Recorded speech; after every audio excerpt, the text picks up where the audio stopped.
Hey future PTAs, hope you're doing well. We're going to talk about electrical stimulation today and how we use that in therapy. So here is our outline you can take a look at, see what's coming up. Electrical stimulation devices. So we have some tabletop devices that you'll see in clinics. They usually can accommodate several patients at a time or several types of modalities at a time occasionally. They have multiple waveforms. Oftentimes they have an ultrasound component on the same, connected to the same machine, and you must plug them in for power. Typically the smaller portable units, like maybe a TENS unit that a patient is sent home with, has just 2 channels. It's usually for one patient. They typically only come with like one waveform available. They typically are wearable and battery powered. So an electrical current is a flow of charged particles. Those are those ions we've spoken about before. There are motor points. These are important locations on the skin where the electrical stimulation is most effective and causes specific muscles to contract. So if you see each of these little white squares are where you could place an electrode to get that muscle specifically to contract the best. Some of the applications, electrical currents are used in physical therapy to produce muscle contractions, control pain, promote tissue healing, enhance transdermal drug delivery, so pushing the drug through the skin, and even provide electromyographic biofeedback.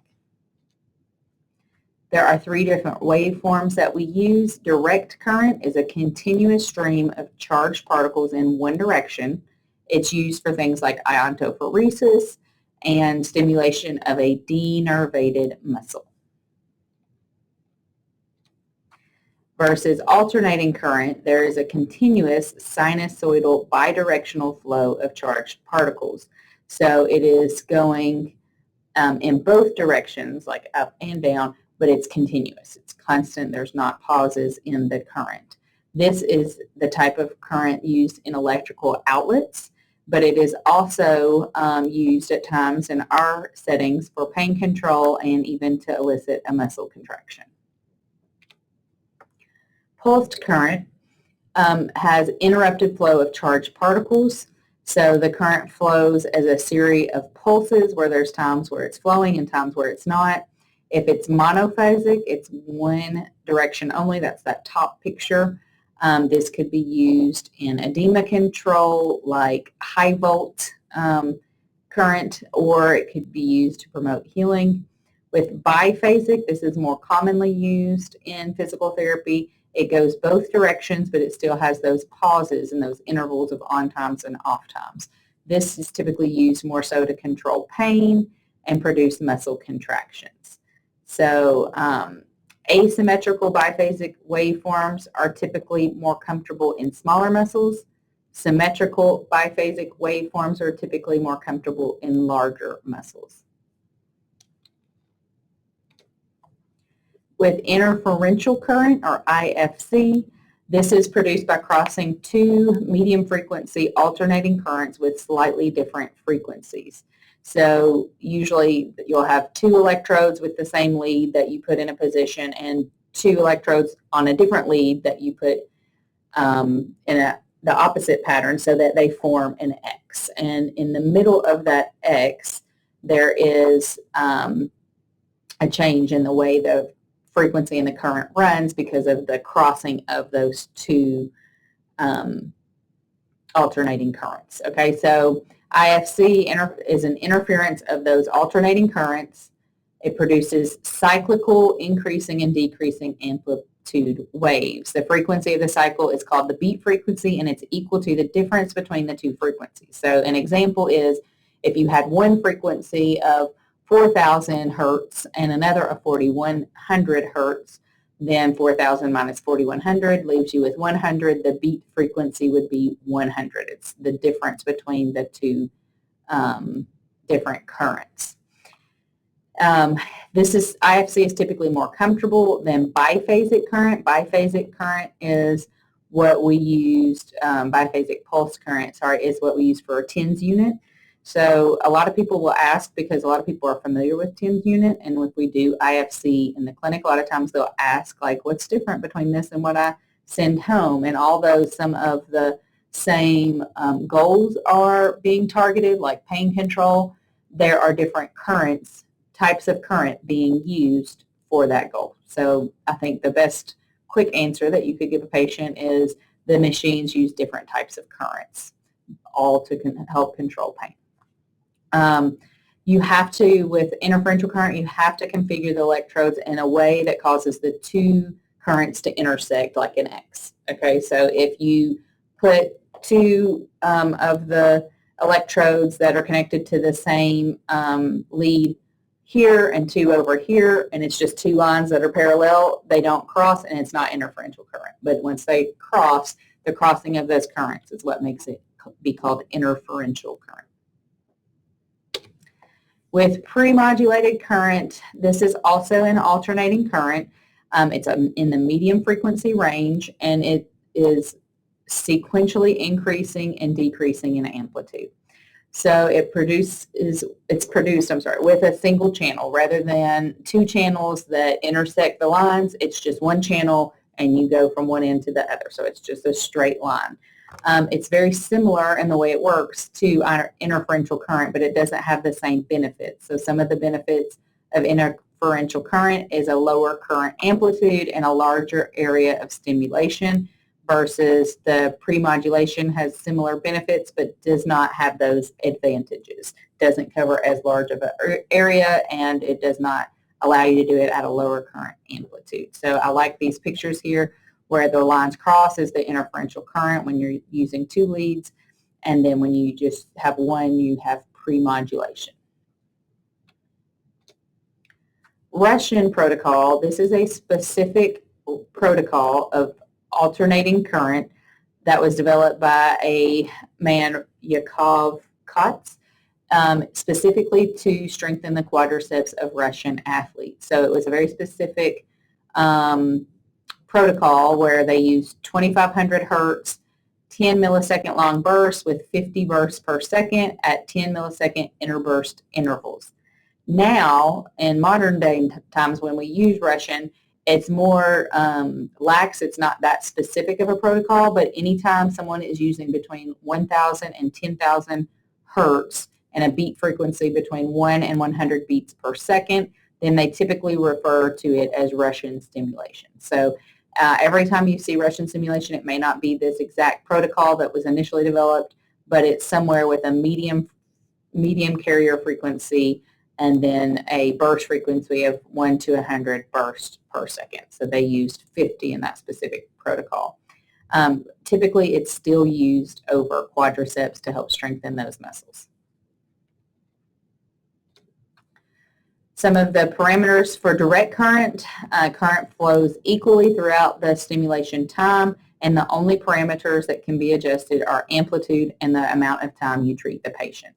So amplitude is the strength or the intensity of the current, and we typically tell a patient to tell us when it feels strong but not uncomfortable. So before we start turning it up, I always say, tell me when you start to feel something. Then once they tell me, I start turning it up a little bit slower, and I say, now tell me when it feels strong but not uncomfortable. If it gets uncomfortable, let me know and I'll turn it back down. And then I start slowly turning up the dial. Some of the parameters for pulsed currents are pulse duration, phase duration, frequency, on and off time, ramp up and down time, and amplitude. So we're going to go through each of those. The phase duration is how long a phase lasts. It's measured in microseconds. The pulse duration is how long a pulse lasts. So that's from the beginning of the first phase of the pulse to the end of the last phase of that specific pulse. And it's measured in microseconds as well. The interpulse interval is the amount of time between pulses. Frequency is the number of cycles or the number of pulses per second. It's measured in hertz, but we often just say pulses per second. It can be measured that way as well. Amplitude is the magnitude of current flow. It's also referred to as strength or intensity, and it is measured in amps or volts. And we must have a high enough amplitude to produce a desired effect. So for example, if you're wanting a muscle contraction, then you would have to have a high enough amplitude to pass that threshold to cause an action potential, which then, as it's dispersed to the muscle, will cause a muscle contraction. On and off times. The on is just the time when the current is on, and the off time is when the current is off. The ramp up and down time is how quickly a current builds and falls during on and off time. So the ramp up time is how long it takes for the current to build during on times, and then as the current begins to fall, that's a ramp down, and that's how long it takes to fall to return to that off time. The ramp up time is also referred to as rise time, which makes sense. It's rising up, and ramp down time can also be called decay time. Just kind of a side note, if you alter the amplitude, the duration, or the frequency of a current, it's all called current modulation. If you modulate a current, you are altering the amplitude, duration, or frequency of that current. Okay, so the effects of electrical stimulation. One of the effects can produce a muscle contraction. In order to produce a muscle contraction, then the electrical current has to depolarize the cell membrane in order to stimulate an action potential. Action potential propagation. So the action potential in one cell membrane triggers action potentials of all the adjacent cell membranes, which is called conduction. So it kind of pulls in and creates that impulse in other surrounding cells. The resting membrane potential. At rest, sodium is continuously being pumped out of the cell while potassium is being pumped into the cell. The thing is, the cell has a semi-permeable membrane that allows potassium to float back out but does not allow sodium to cross. So all the sodium that's pumped out is staying outside of the cell membrane. All the potassium that's pumped into the cell is leaking back out. What this causes is the outside of the cell to become more positively charged and the inside of the cell to have a relatively negative charge. So both of the particles that we're talking about, sodium and potassium, have positive charges. However, as the sodium is being pumped out and the potassium is, even though it's being pumped in, it's being allowed to freely flow out, then there are less positive charged ions within the cell and more outside of the cell, which makes the inside of the cell more negative or less positive than the outside. And the typical number for the polarity inside the cell is negative 70 millivolts. So this creates an environment that's more negative than the outside. Okay, so all of that is called the resting potential. The resting potential is negative 70 millivolts, and it is where the inside of the cell is less positive or has a negative, and it's a less positive charge. Now I've forgotten the word I used a minute ago for negative, relatively negative in comparison to the outside environment. So the action potential is a rapid sequential depolarization and repolarization of the nerve that occurs in response to enough stimulus that is then transmitted along an axon. So a stimulus, which is typically either from your brain telling you to move or from an electrical machine giving you an impulse, causes sodium channels to open, which allows sodium to rush into the cell, and then the inside of the cell becomes more positively charged. If enough sodium rushes in, an action potential is all or nothing. I'm sorry. An action potential is all or nothing. So when the sodium rushes in, then it creates that depolarization. Okay. So you have to have enough stimulus and meet that threshold. But once that threshold is met, the sodium channels open, the sodium rushes in, and a depolarization occurs to create an action potential. As one section of an axon depolarizes, it causes the ion channels in the next section to open up and causes a wave of membrane depolarization. So it makes the process of spreading that action potential down the axon and to the next neuron more quick. It pushes the signal quickly along the axon. The strength duration curve. So this is the strength and duration needed to meet that threshold and cause an action potential. So different types of neurons have different thresholds that must be met to cause an action potential. Okay, so real base is the minimum amplitude that's required for an action potential to occur, whereas chronaxy is the minimum duration that is required for an action potential to occur. So this graph, this strength duration curve, is just a graph that shows the amount of time and impulse required to create an action potential in different types of neurons. Saltatory conduction. Remember, when an axon is wrapped with that myelin sheath called a Schwann cell, there are Schwann cells, and in between each Schwann cell there is a node of RON-VA, and the action potential is allowed to jump from one node to the next to increase the speed of the signal being transmitted. So saltatory conduction is referring to when the action potential jumps from one node of RON-VA to the next to accelerate the movement along the nerve, so increase the speed of passing that impulse to the next. Other effects of electrical stim, when we're looking at causing a muscle to contract, one type of electrical stim is neuromuscular electrical stimulation. This is in a muscle that is innervated. So the neuron within your body is touching the muscle, and you are able to think about a response, and the impulse is able to pass through that neuron and create a contraction in that muscle. Versus electrical muscle stimulation, or shortened to EMS, is depolarization of a denervated muscle. So right now, in this muscle, the neuron is not touching the muscle, so there's not a connection there. The impulse is not being able to travel from the brain all the way to the muscle and cause a contraction from within, but the electrical stimulation can still stimulate a muscle contraction without the brain being involved. Okay, so it's in a denervated muscle. So on their own, they can't actually create any type of contraction because the nerve impulse is not being sent all the way to the muscle, but with the machine, a muscle contraction can still be created.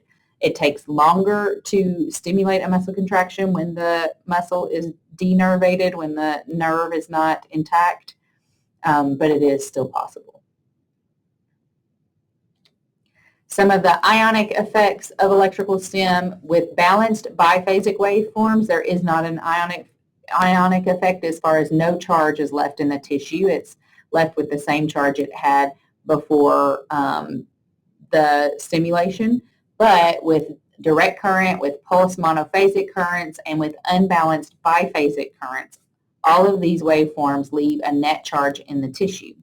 So that's how some of these waveforms work. Like iontophoresis, for example, you have to have a certain polarity or a certain charge to the medication that's being delivered, and the charge of the pad on top of that has to be the same and repel that medicine to push it into the skin. So it's typically negatively charged, and you place the current over top of it, and the negative electrode repulses the negatively charged medication that's on it and pushes it into the skin. So negative electrodes attract positive charged ions but repel negatively charged ions. And the opposite is true about positive electrodes. They attract negative and repel positive. So with iontophoresis, the direct current is used to repel ionized drug to push them into the tissues. Other benefits include decreasing inflammation, increasing tissue healing, and decreasing edema when you're altering the charge of the tissues. All right, contraindications and precautions. So you do not want to do any type of electrical stimulation when somebody has a pacemaker, a defibrillator, if they have unstable heart rhythms, if you don't want to place it over the carotid sinus. That is an area in the neck or in the carotid artery that detects changes in your blood pressure. So you don't want to stimulate that area and then actually cause your blood pressure to change based on its perception of your blood pressure at that moment. You don't want to put it over any type of blood clot, whether it's in the vein or the artery, or over the stomach or the trunk of a pregnant woman. Precautions: if someone has cardiac disease, you want to determine if it's safe or not for that person, if they have impaired sensation or mentation, if they have cancer, if they have a skin irritation or an open wound. All of those are precautions, and you need to be careful if you do decide to use e-stim in any of those patients. Some of the adverse effects of e-stim: it could cause a burn. This is a higher risk with higher current densities or high current or small electrodes. So if you're pushing more current to a smaller area or just have the intensity ramped up pretty high, then it's more likely to cause a burn. Skin irritations and pain are also common, or not common, but possible adverse effects. In this patient right here, something that I was going to say in the next slide as well is sometimes if the area where you put in the electrode is pretty hairy, you might actually have to shave the area so that the electrode actually adheres well to the skin, and then the impulse is traveling through and not kind of being stopped by that the opening and the lack of connection there. And so you don't have to turn up the electrodes or the intensity so high. So that's a consideration with a patient like this. He got burnt. Obviously, the intensity was too high. You obviously aren't going to do this type of stimulation to these areas again for a while. They have to completely heal. But if you were to do them again after they heal, I would shave the area and make sure I use something to wrap the area over the electrode. So sometimes we'll use like ACE wrap or something to really push the electrode down so it has a really good connection with the skin, and then it won't take quite as much of an impulse to create the same effect. But also, I would always instruct the patient, tell me if it's uncomfortable, if it's painful, if you're feeling any weird sensations, let me know. Application technique: like most of our other modalities, we first evaluate the patient, determine if it's safe to use an electrical stim. We select which type of device we want, and then we prepare the patient by explaining what's about to happen, by removing any metal or clothing in the area, may even have to shave the area if it's very hairy, inspect the skin, position the patient and the device, select and apply the electrodes, select the parameters. Some of these parameters include waveform, polarity, frequency, pulse duration, on and off time, ramp up and down time, treatment duration. So there's a lot of parameters to select. Then you turn the machine on. Then you turn up the amplitude. Again, I typically tell the patient, tell me when you feel it. Now tell me when it feels strong but not uncomfortable. And then you assess the outcome and document everything. What we document is the area treated, the patient's position, the parameters we used, where we placed the electrodes, how long the treatment lasted, and what the patient's response to the intervention was. Now, I have one additional slide for you on the PowerPoint with some of the suggested parameters for neuromuscular e-stim, but our whole next chapter is going to be over neuromuscular e-stim, so I wouldn't worry right now about trying to, consume all of that, but we will cover that next. See you in the next lecture.